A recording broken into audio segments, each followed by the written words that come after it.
दोस्तों आज की इस वीडियो में हम लोग rich dad poor dad discuss करेंगे। रॉबर्ट कियोसाकी की बुक है जिसके 2 पार्ट्स में पहले अपलोड कर चुका हूँ। पहले में इंट्रोडक्शन, दूसरे में पार्ट फर्स्ट। दोस्तों ये सेकंड पार्ट है। दोस्तों ये चैप्टर 2 है और ये इस बुक का सबसे इंटरेस्टिंग पार्ट है। इसमें बहुत कुछ सीखने को मिलेगा। शुरू करते हैं। चैप्टर 2। एक दिन मैं अपने पढ़े लिखे फादर के पास गया और जाकर उनसे एक सीधा सा सवाल पूछा, डैड क्या आप मुझे बता सकते हैं मैं पैसा कैसे कमाऊँ, पैसे वाला कैसे बनूँ, अमीर कैसे बनूँ। उस वक्त मैं स्कूल में पढ़ रहा था, मेरी उम्र 9 साल थी और आज स्कूल में कुछ ऐसा हुआ था जैसा फिल्मों में होता है। एक अमीर लड़का अपनी माँ के साथ गाड़ी में आया, बड़ी सी गाड़ी में, सारे दोस्तों को लेके गया, लेकिन मुझे और मेरे दोस्त माइक को छोड़कर वो अपने बाकी सब लोगों को कार में बैठा कर लेके गया क्योंकि हम गरीब थे। और मेरे और माइक के लिए किस्मत की बात थी कि हम स्कूल में पढ़ रहे थे, अमीरों वाले स्कूल में।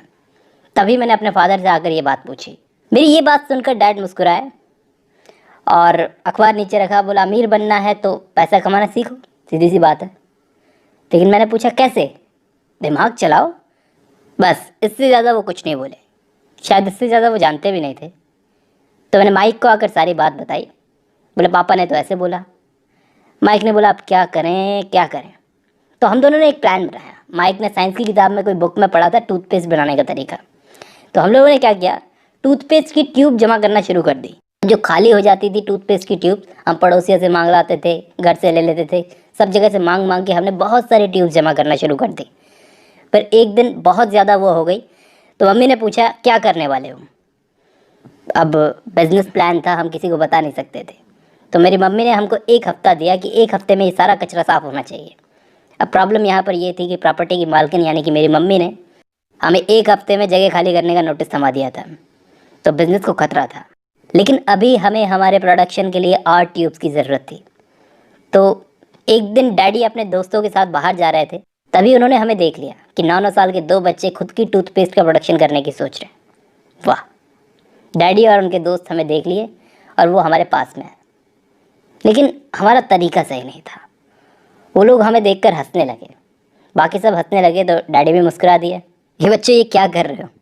फिर वो हमें साथ में लेके गए, एक जगह बैठाया और समझाया ये जो काम तुम कर रहे थे ये इल्लीगल काम कर रहे थे। किसी और की टूथपेस्ट की पेस्ट के अंदर अपनी पेस्ट भरना और जिस तरह से तुम प्रोडक्शन कर रहे थे ये इल्लीगल तरीका है। तब जाके बात हमें कुछ समझ में आई कि हम जो कर रहे थे वो गलत है। हमारा दिल टूट गया, लेकिन वो बहुत खुश थे कि कुछ तो किया। कई लोग तो बात ही करते हैं, कम से कम तुमने कुछ किया तो सही। लेकिन ये सब बातें सही बता रहा हूँ ऑनेस्टली सुनने में अच्छी लगती है। अब फिर हम अपना काम करने में लग गए, जो कचरा फैलाया था उसको साफ़ करने में लग गए। पीछे से डैडी आए, बोले कि अमीर बनना अगर सीखना है तुम लोगों को बच्चों। हम लोग निराश थे, काफ़ी निराश थे। वो पीछे से आकर बोले अगर तुमको अमीर बनना सीखना है तो इस माइक के डैडी से जाकर सीखो। माइक पलट कर बोला अंकल मेरे डैडी। वो बोले हाँ तुम्हारे डैडी। तुम्हारे डैडी का बैंकर और मेरा बैंकर एक ही आदमी है, लेकिन वो तुम्हारे डैडी की बहुत तारीफ़ करता है। वो हमेशा कहता है कि वाकई वो अमीर बनने के रास्ते में है, पता नहीं क्या कौन सा साम्राज्य खड़ा कर रहे हैं। माइक ने फिर पूछा अंकल मेरे डैडी। बोला हाँ बेटा तुम्हारे डैडी। तो माइक बोला कि हम लोग गरीब क्यों हैं फिर अंकल। अगर ऐसा होता तो मेरे पास भी कार और बाकी चीज़ें होती, घर होता, लेकिन हम तो पुराने से घर में रहते हैं। तो बोला बेटा अमीर होने का मतलब ये नहीं होता तुम्हारे पास कार है या फिर घर है, ये सब दिखावे की चीज़ होती है। विश्वास नहीं होता तो तुम्हारा एक दोस्त है जिमी। मेरे फादर हमको ये सब बता रहे थे, पढ़े लिखे फादर बोल रहे थे कि बच्चे तुम्हारा एक दोस्त है जिमी, तुम्हें पता है ना।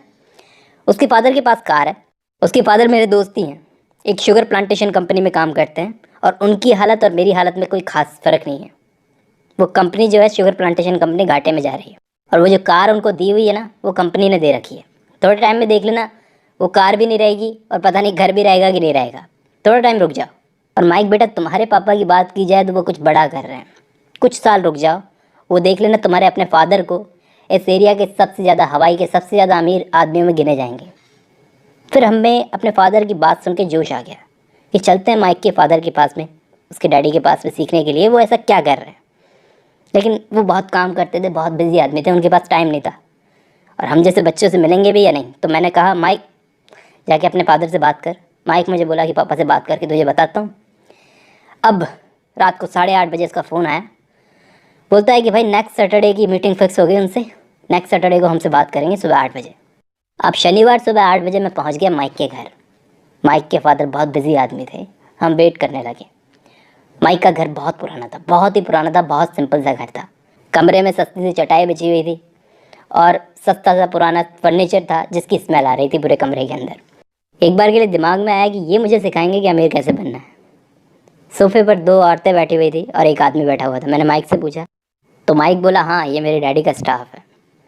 फिर मैंने पूछा, माइक तूने अपने डैडी से पूछा वो हमें पैसा बनाना कैसे सिखाएंगे? तो बोला, हाँ सिखाएंगे तो ज़रूर, लेकिन वो कोई ऑफ़र देने वाले हैं। तो मैं बड़ा एक्साइटेड हो गया, ऑफ़र देने वाले हैं, अच्छा। तभी उसके फादर अंदर आ गए, हम लोग डर गए, उछल के खड़े हो गए। वो पास आके बैठ गए और बोले, बच्चों तैयार हो, रेडी? रॉबर्ट बेटा, माइक बोल रहा था तुम पैसा बनाना सीखना चाहते हो, पैसा कमाना सीखना चाहते हो। मैं डरा डरा बोला, हाँ जी अंकल। ठीक है तो फिर दोनों सीखना चाहते हो? बोला हाँ। मेरे लिए काम करना पड़ेगा, करोगे? यहाँ कोई स्कूल की क्लासरूम नहीं चलेगी, क्लास में जैसे ज्ञान दूंगा, तुमको सिखाऊंगा, तुम सुन लोगे और हो गया, ऐसा नहीं चलेगा। मेरे लिए काम करना पड़ेगा। बोलो करोगे तो सिखाऊंगा। अंकल एक सवाल पूछना था। कोई सवाल नहीं, मेरा टाइम वेस्ट मत करो, बहुत काम है मुझे, फैसला करो जल्दी। मंजूर है? मैंने माइक की तरफ देखा, माइक ने मेरी तरफ देखा, फिर उनकी तरफ देख के बोले, जी अंकल मंजूर है। अंकल बोले, बढ़िया, थोड़ी देर में तुम काम पर लग जाना फटाफट, मिसेस मार्टिन आकर तुमको तुम्हारा काम बता देंगी।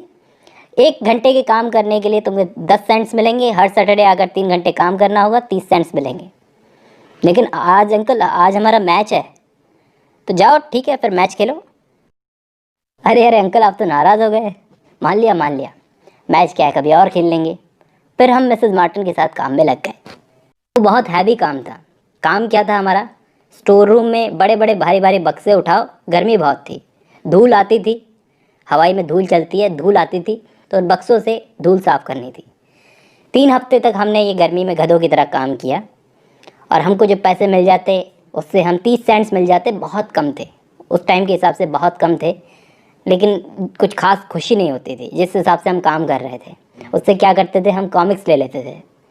फिर चौथा हफ्ता आते आते मेरा दिमाग ख़राब हो गया, धीरे धीरे बहुत गुस्सा आ रहा था मुझे। चौथा हफ्ता आते आते बहुत दिमाग ख़राब हो गया, सीखने को तो कुछ मिल नहीं रहा था, हम गधों की तरह काम कर रहे थे।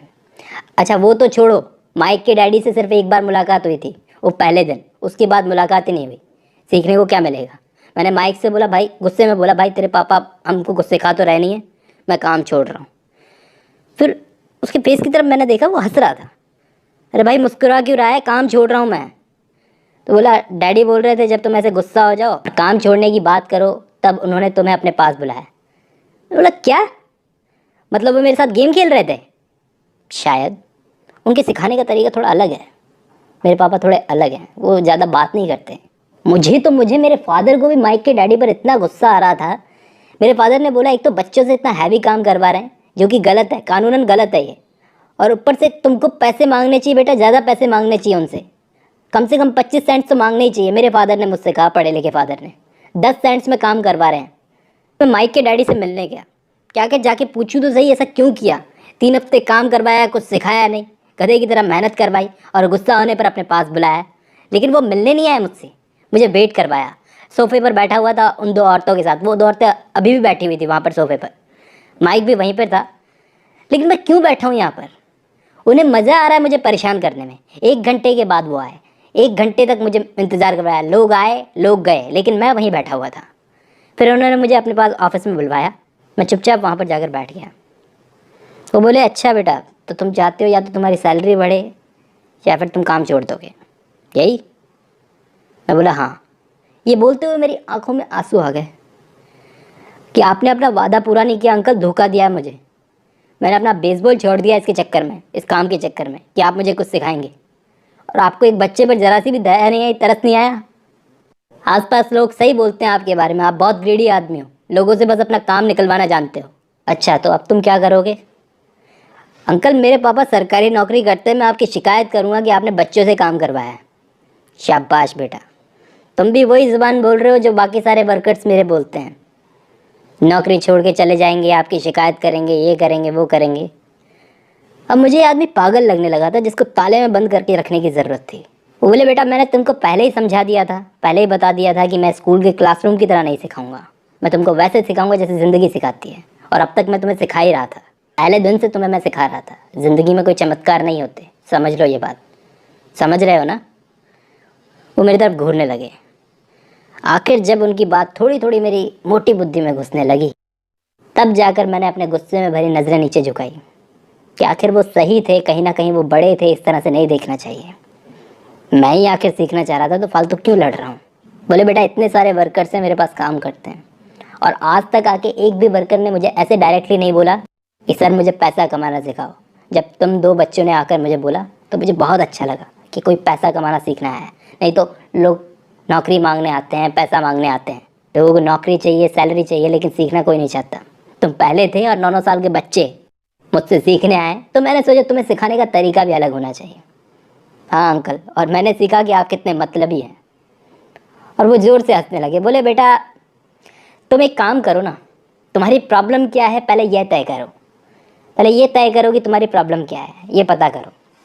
तुम्हारी प्रॉब्लम अगर मैं हूँ तो मुझे बदल दो अभी के अभी, लेकिन जब तुम्हें लगे कि तुम्हारी प्रॉब्लम तुम्हारा नज़रिया है देखने का, समझने का, तो उसे बदल लो। लेकिन मैं तुमको एक बात ज़रूर बताना चाहूँगा कि किसी दूसरे को बदलने से बहुत ज़्यादा आसान है हम अपना नज़रिया बदल लें उस दूसरे के लिए। फिर मैं ज़्यादा बकवास करना नहीं चाहता था, ना सुनना चाहता था, तो मैंने सीधे सीधे पूछ लिया, अंकल आप मेरी सैलरी बढ़ा रहे हो कि नहीं? क्योंकि मैं अपने पढ़े लिखे डैडी से सीख के आया था कि सैलरी बढ़ाने की बोलना उनको। ठीक है, मैंने पूछ लिया अंकल आप सैलरी बढ़ाओगे या नहीं? वो बोले बेटा तुम भी उन्हीं की लाइन में आ गए, सभी ऐसा करते हैं, मेरे सारे वर्कर्स अपनी सैलरी बढ़ने का इंतज़ार करते हैं, अभी सैलरी बढ़ेगी, अभी सब सही हो जाएगा। लेकिन ऐसा कुछ नहीं होता। किसी की भी सैलरी बढ़ने से उसकी प्रॉब्लम सॉल्व नहीं होती। तो अब जाकर उनकी बात थोड़ी थोड़ी दिमाग में घुसने लगी थी। जब समझ में आने लगी थी तो मैंने पूछा क्या करूं? मैंने बोला इतने कम पैसों में तो मैं आपके लिए काम नहीं कर सकता, सॉरी। तो बोले सैलरी बढ़ जाएगी तो तुम्हारे खर्चे बढ़ जाएंगे। फिर उसके बाद वो जो बोले, एक ऐसी बात बोले जो शायद उनको सबसे अलग बनाती थी। बोला अच्छा हुआ बेटा जो तुमने जल्दी काम छोड़ दिया और मेरे पास आ गए। अगर तुम काम नहीं छोड़ते और वही टाइम पर वही पैसे में वैसे के वैसे ही काम करते रहते तो शायद मैं खुद ही तुमको भगा देता। थोड़ा टाइम तुम अगर ऐसे काम और करते रहते ना बेटा, तो मैं तुमको खुद ही भगा देता कि मैं तुमको नहीं सिखा सकता, जाओ यहाँ से। अभी अभी तुमने मुझे क्या कहा था, मैं ग्रेडी आदमी हूँ, लोगों से काम लेता हूँ। लोग ज़्यादातर यही सोचते हैं कि मैं अपने वर्कर्स को कम पैसा देता हूँ, उनसे काम लेता हूँ, लेकिन सच ये नहीं है। सच ये है कि वो खुद मेरे लिए काम करते हैं, वो खुद मुझे अपना काम देते हैं। अगर मैं उनको ज़्यादा पैसा दे दूँ तो उनकी प्रॉब्लम सॉल्व नहीं होगी बल्कि बढ़ जाएगी। ऐसे लोगों के हाथ में ज़्यादा पैसा आएगा तो वो ज़्यादा कर्जे में डूब जाएंगे।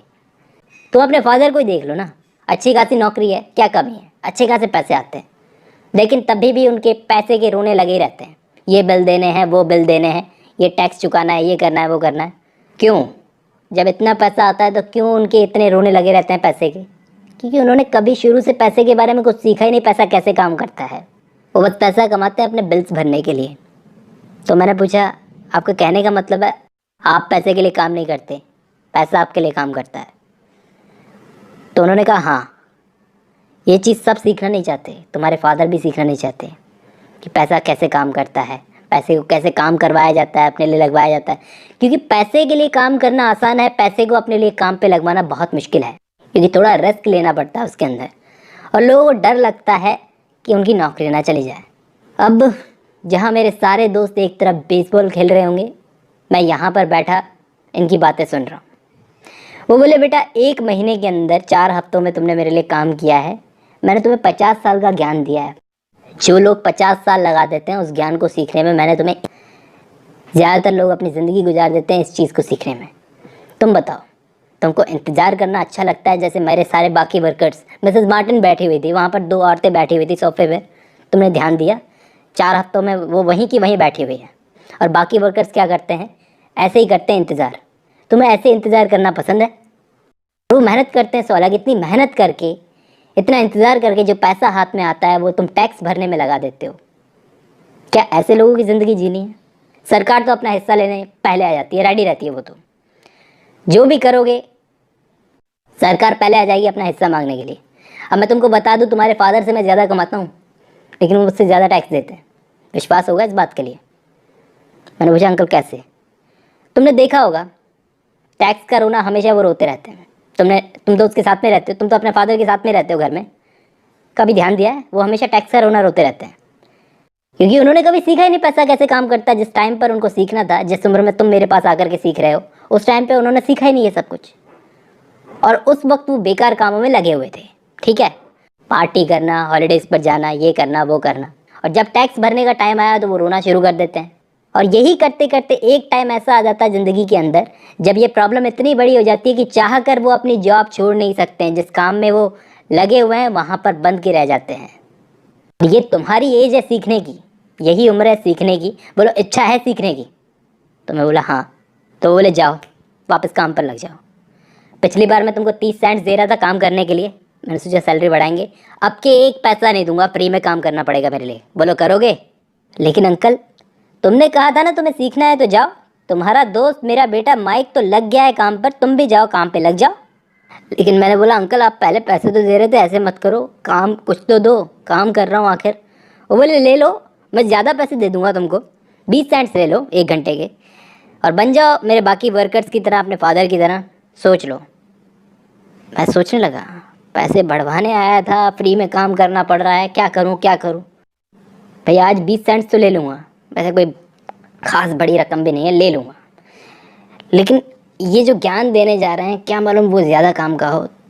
तो मैंने मान लिया चलो ठीक है फ्री में काम कर लूँगा, मैं चला गया और अपने पढ़े लिखे फादर को नहीं बताया। कैसे समझाता यार उनको, इन्होंने जो मुझे अभी समझाया वो ठीक से मैं ही नहीं समझ पाया, तो उनको क्या समझाऊंगा जाकर के, वो नहीं समझेंगे इस बात को। और वापस जाकर वहाँ पर गधों की तरह काम करना शुरू कर दिया मुफ्त में।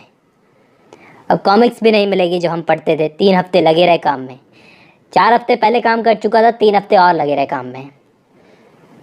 माइक के फादर बहुत कड़वा बोलते थे यार, कुछ सिखाना चाह रहे थे लेकिन हम सीख नहीं पा रहे थे। यहाँ पर मुफ्त में काम और करो गधों की तरह। ठीक है काम में लगे रहे, उन्होंने कुछ दिया भी नहीं। एक दिन उन्होंने एक चीज़ ज़रूर दी। एक दिन वो आए, खुद आए आगे से और बोले चलो आइसक्रीम खिलाता हूँ। वो लेके गए हमको साथ में और पार्क में जाकर के हम बैठ गए। सामने लड़के हमारे सामने बेसबॉल खेल रहे थे, हम दोनों आइसक्रीम खा रहे थे। और वो बोले कि बच्चों तुमको एक ऑफ़र देता हूँ, चलो ठीक है। 3 हफ्तों के बाद में वो ऑफ़र लेके आए थे हमारे पास में, तुमको 1 घंटे के 25 सेंट्स दूंगा। बोलो चाहिए? अब दिमाग में एक बात और आई, कुछ हफ्तों पहले तो ये आदमी कुछ भी नहीं दे रहा था, बोले मुफ्त में काम करो तब सीखने को मिलेगा, अब ये 25 सेंट्स देने को कैसे राज़ी हो गया। अंदर से तो बहुत इच्छा हो रही थी मन से, लेकिन दिमाग कह रहा था ये आदमी तेरा टेस्ट ले रहा है, मना करते। मैंने मना कर दिया। अच्छा तो फिर $1 दूंगा। बोले चाहिए?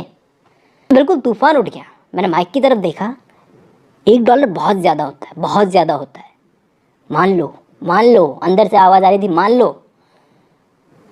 फिर मना कर दिया। फिर बोले अच्छा $2 दे दूँ 1 घंटे के, $3 मिल जाएंगे। मैं बता नहीं सकता था अंदर से कैसा लग रहा है। मैं हाँ कहना चाहता था कि भाई $2 बहुत ज़्यादा होते हैं। आंखों के सामने कई सारी चीज़ें आ गई थी, नई साइकिल, नए ग्लव्स, बहुत सारे आइटम दिख रहे थे।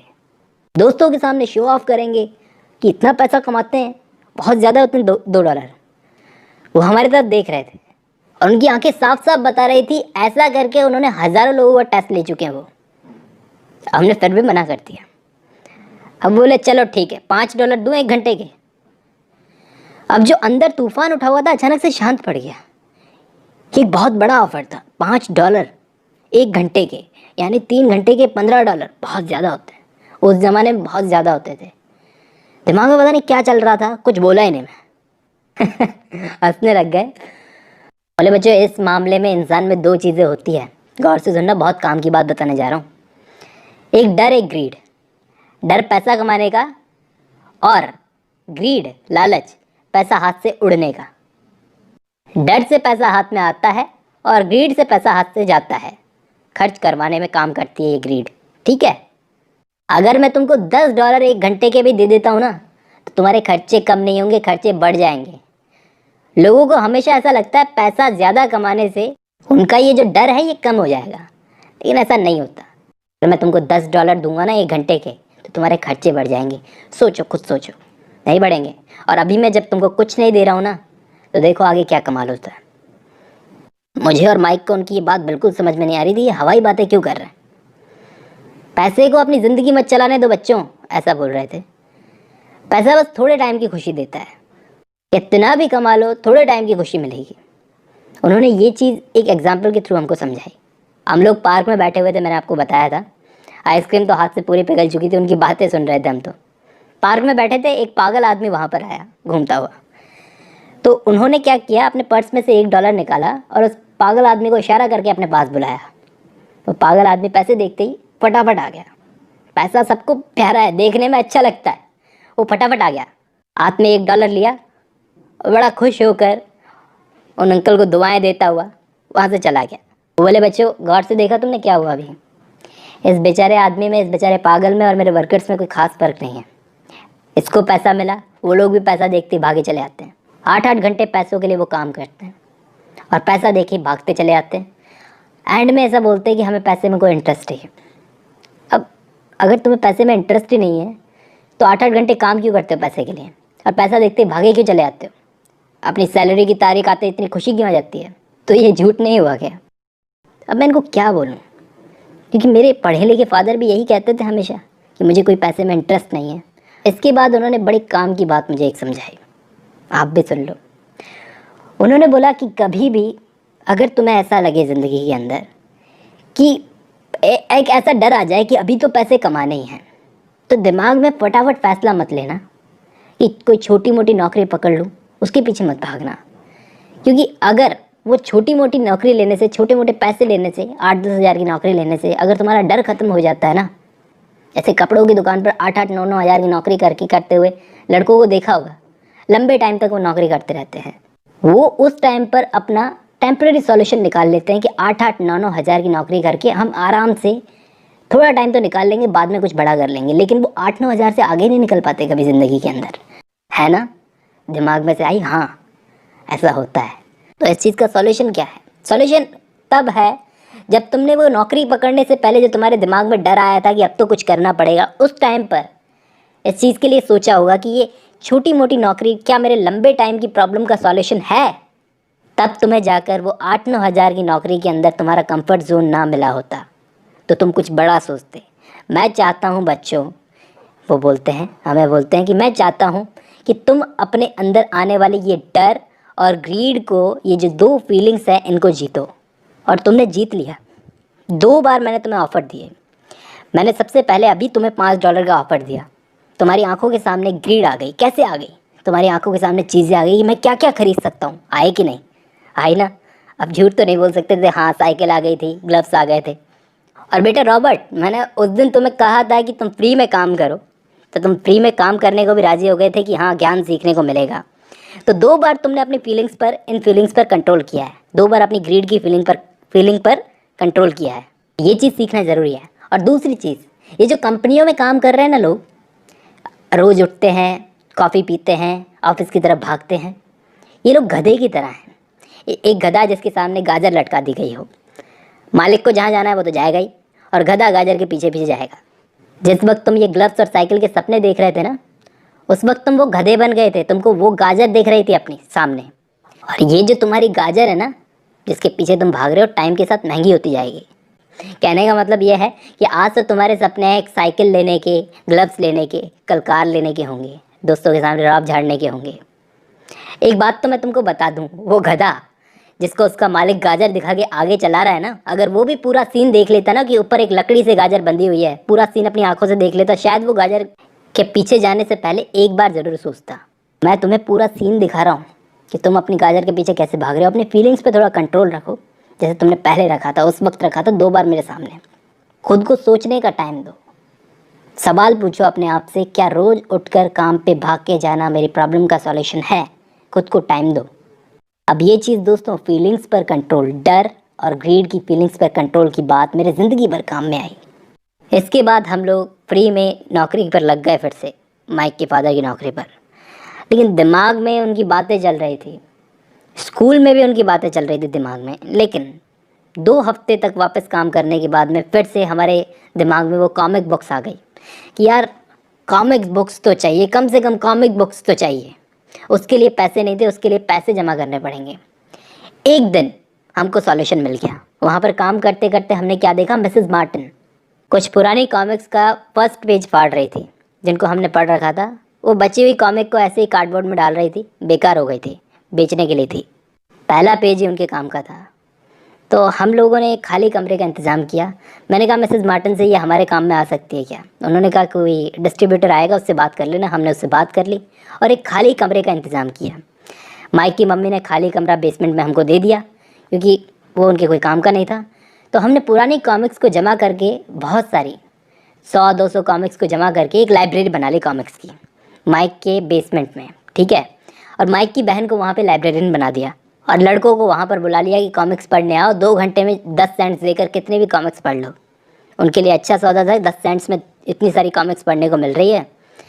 3 हफ्ते तक हम लोगों ने वो लाइब्रेरी चलाते चलाते $10 कमाए, $10।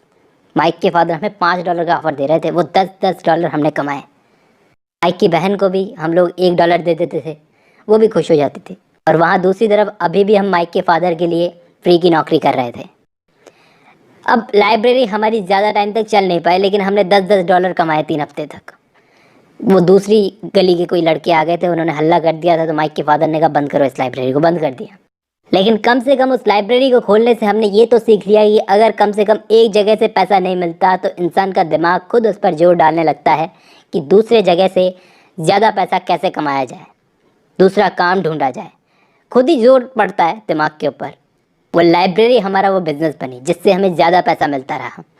और सबसे बड़ी चीज़ क्या है, वो सही मायने में बिज़नेस था। हम वहाँ पर मौजूद भी नहीं होते थे उस लाइब्रेरी के अंदर, तो माइक की बहन सब कुछ संभाल लेती थी। वो हमारा स्टाफ थी एक तरह से। तो हमारे लिए हमारा पैसा काम कर रहा था। ये चीज़ हमने सीख ली। माइक के डैडी से $5 नहीं मिले, कम से कम इतना बड़ा ज्ञान हमको मिल गया। तो ये था चैप्टर 2। चैप्टर 3 हम कल डिस्कस करेंगे। Thank you.